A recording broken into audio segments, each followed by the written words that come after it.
भगवान श्री कोई 6-7 साल का ही था जब काम वासना सक्रिय हो गई और 10 से 36 की उम्र तक इस कदर वीर स्खलित किया कि कोई हिसाब नहीं। और यह भी बता दूं कि केवल 7 महीने ही मां के गर्भ में रहकर मैं बाहर आ गया था। आपका स्वभाव कल से बेचैन है। जब वह वीरी न बचा सका तब प्रज्ञा कैसे पैदा हो।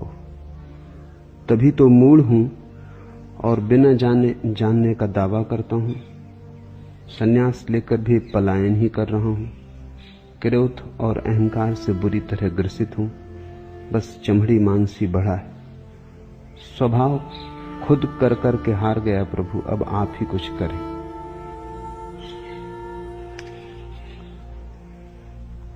पहली बात, जो बीता सो बीता, जो हुआ उसे न तो अनहुआ किया जा सकता है, न करने की चेष्टा में व्यर्थ समय गंवाने की कोई जरूरत है। अतीत के लिए रो मत, भविष्य के लिए प्रार्थना करो।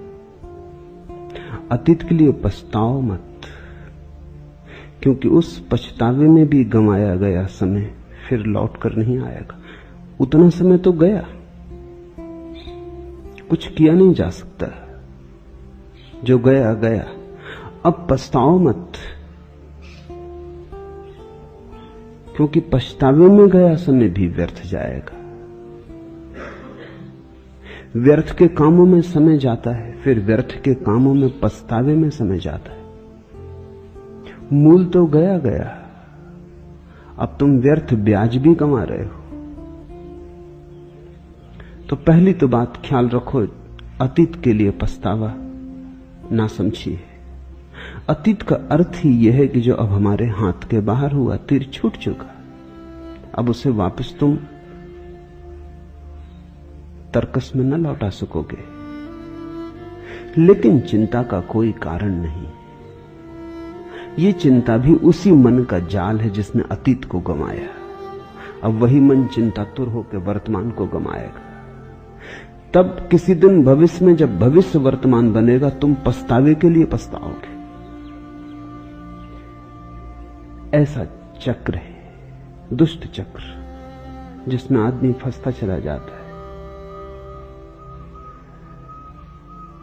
बहुत ठीक से सभी के समझ लेने की बात है, किसी एक के नहीं, क्योंकि प्रश्न होंगे अलग अलग। लेकिन इस संबंध में सभी का प्रश्न एक है। अतीत के लिए सभी पछताते हैं। कोई काम वासना में गंवाया इसलिए पछताता है, किसी ने क्रोध में गंवाया इसलिए पछताता है, किसी ने लोभ में गंवाया इसलिए पछताता है।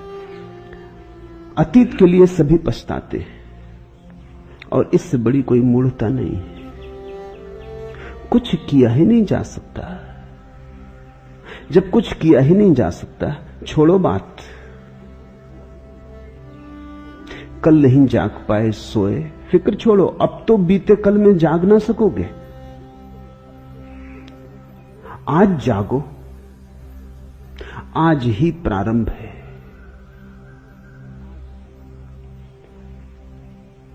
देर कितनी ही हो गई हो, इतनी देर कभी नहीं हो जाती कि जीवन रूपांतरित ना हो जाए।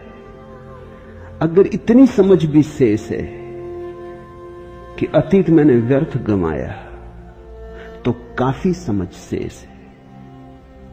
एक किरण भी शेष है तो सूरज को खोजा जा सकता है।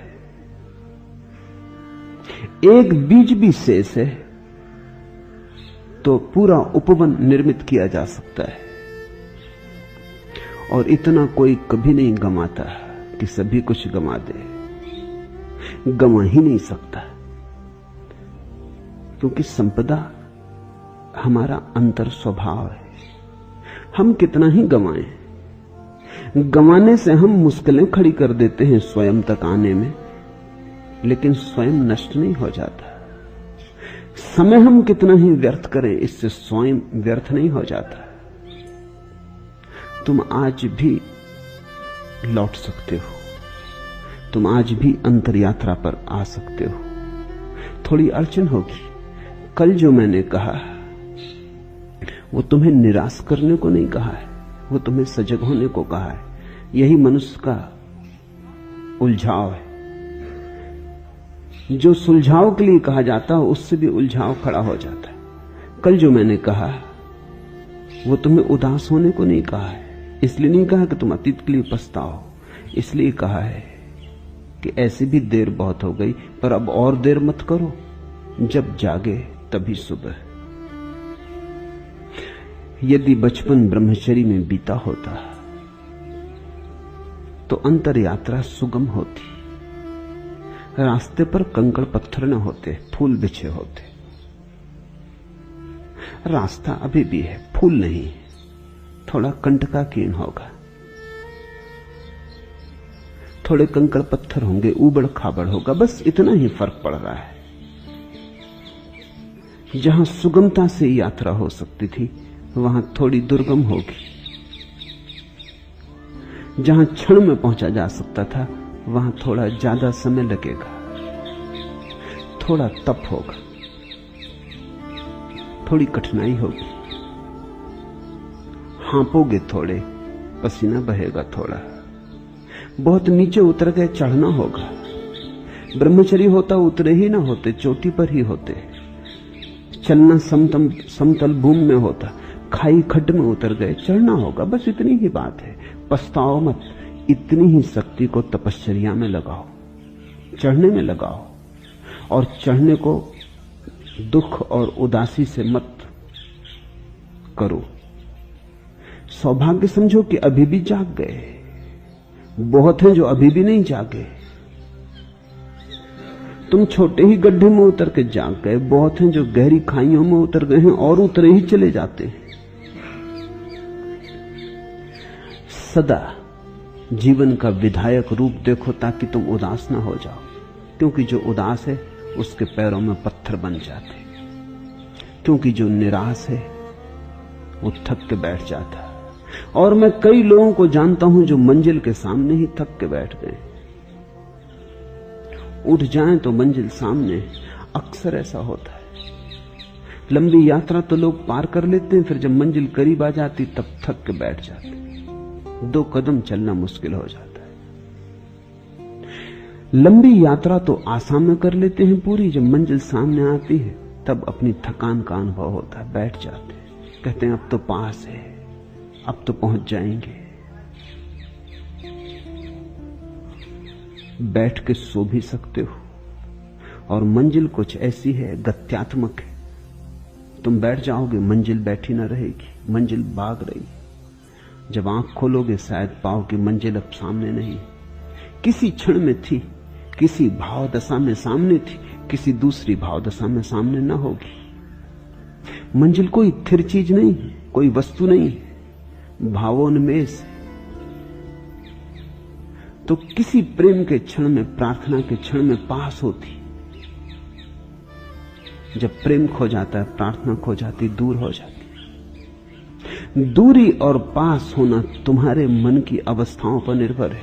जब मन बिल्कुल नहीं होता तो तुम मंजिल के भीतर होते हो, तुम भवन के भीतर होते हो, मंदिर के भीतर होते हो।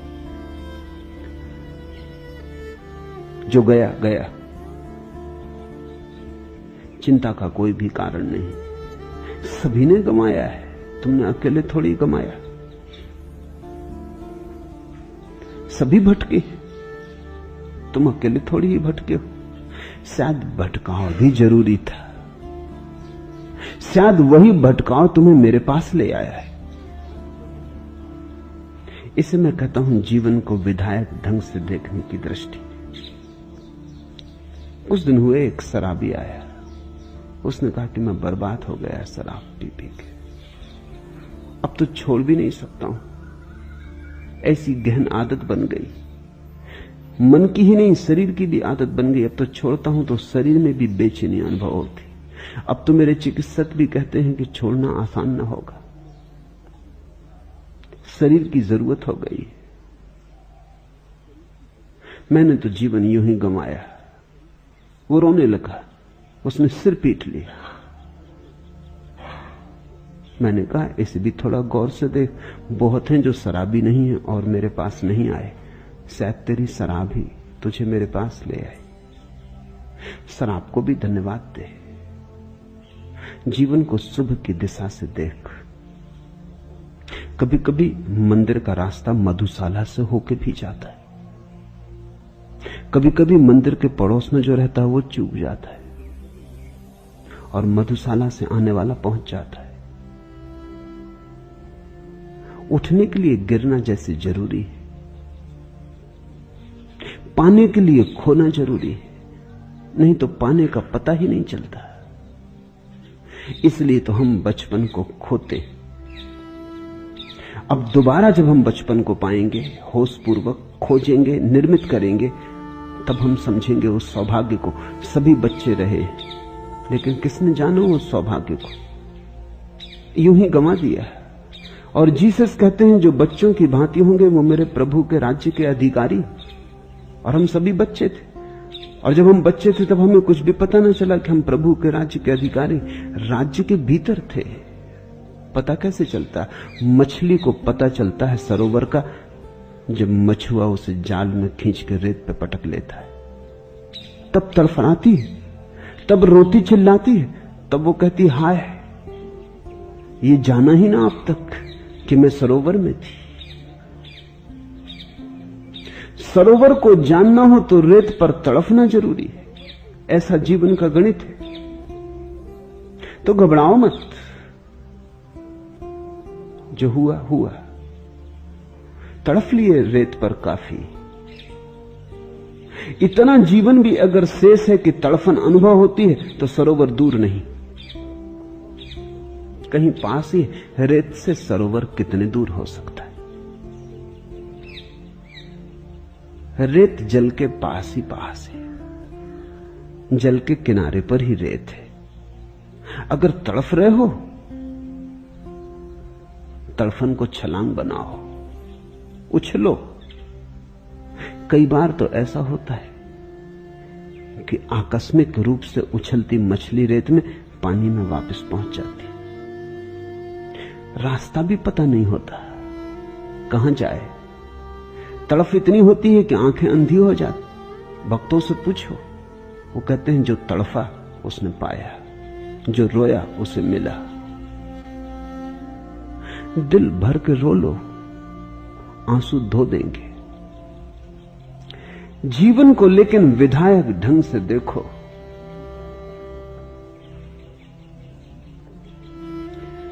चल रहा है पर पहुंचना लक्ष्य पर इसका अनिश्चित।